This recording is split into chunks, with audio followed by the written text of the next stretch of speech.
Welcome back, friends. Prayer. Pope Benedict XVI once asked the faithful to pray for him, that I may not flee for fear of the wolves. Those words revealed a man aware of the spiritual battle around the papacy. The same is true now.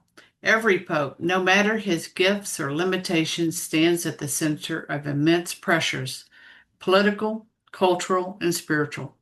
That is why our first and lasting response must be prayer. It is easy to offer commentary, it's harder to bend the knee. Yet prayer is the one act that generally sustains the Pope. When we pray, we are not propping up our personality or defending an institution for its own sake.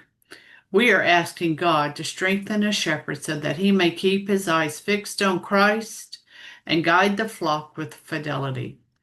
Prayer protects the Pope from discouragement and pride. It protects the faithful from temptation to place too much trust in a man or to despair when he disappoints us. Christ alone is the Savior of the Church. The Pope, like us, is a pilgrim disciple. Our prayers remind him and us of that truth.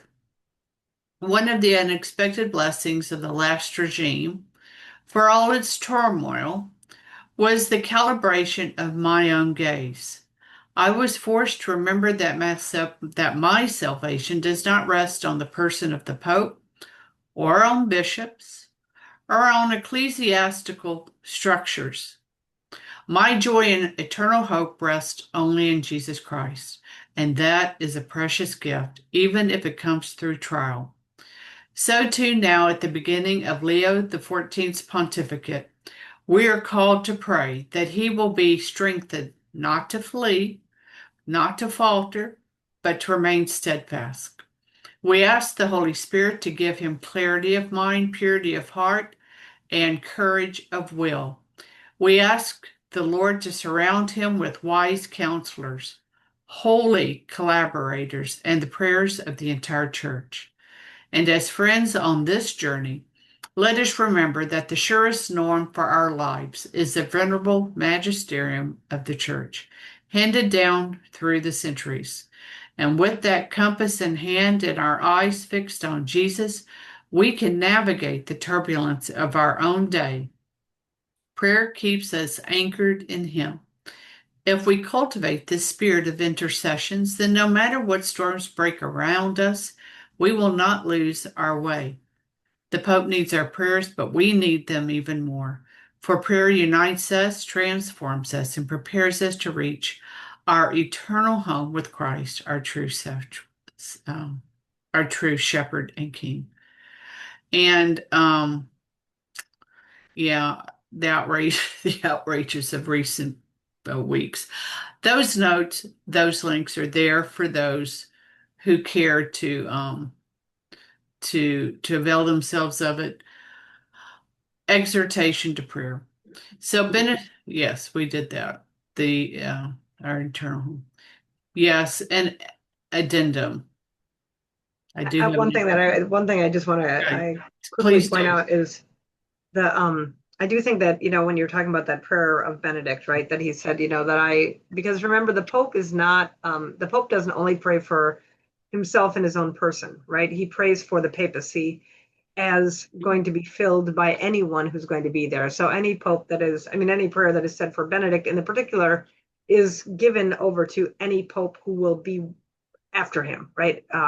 In some sense of the economy of salvation. And I did think, as you were saying that, I thought how very interesting that Pope Benedict prayed that he would be strong enough to withstand the wolves, and that the bishop, the Pope now has taken the name of Lion, right? That Right.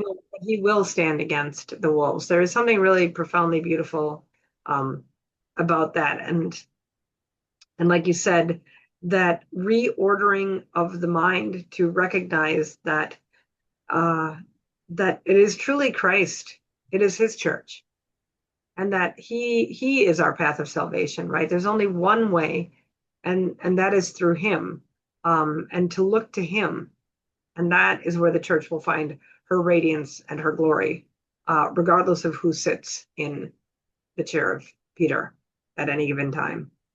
Exactly right. Exactly right. So in the addendum, I have the act of reparation for the desecration of the Jubilee year, put forth by the four bishops, Athanasius Schneider, Marian Elegante, Robert Mustatzes, and Joseph Strickland, who I mentioned in a prior episode.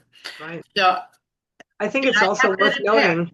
I was just going to I, say, in regards to that addendum, I think that it's also worth noting that at the that extraordinary form mass, the high pontifical mass that was celebrated by Cardinal Burke, right. that this cardinal who had been an Albanian cardinal, who, God forgive me because I don't remember his name, but had been in prison, Mm, literally gave the Leonine exorcism right at the end of that yes, mass. And yes, yes. so, given the fact, of these great Leos, and in terms of the prayers that we ought to say, it does seem to me very fitting that we would beg Saint Michael, the archangel, right? Since Leo's predecessor is the one who gave those prayers to us and to the church specifically for a time just as this, that we would avail ourselves of the prayer of Saint Michael the archangel and the rest of those Leonine prayers, that we can say those three Hail Marys for the building up of the church and And for our own contrition. that's exactly right. That's exactly right. And I would like to think that all of this, the prayer of reparation, the prayers at every Holy Mass, they are efficacious, right? He does hear each and every one of them. And it's good for the one we're praying for, and it's good for our own sanctification as well.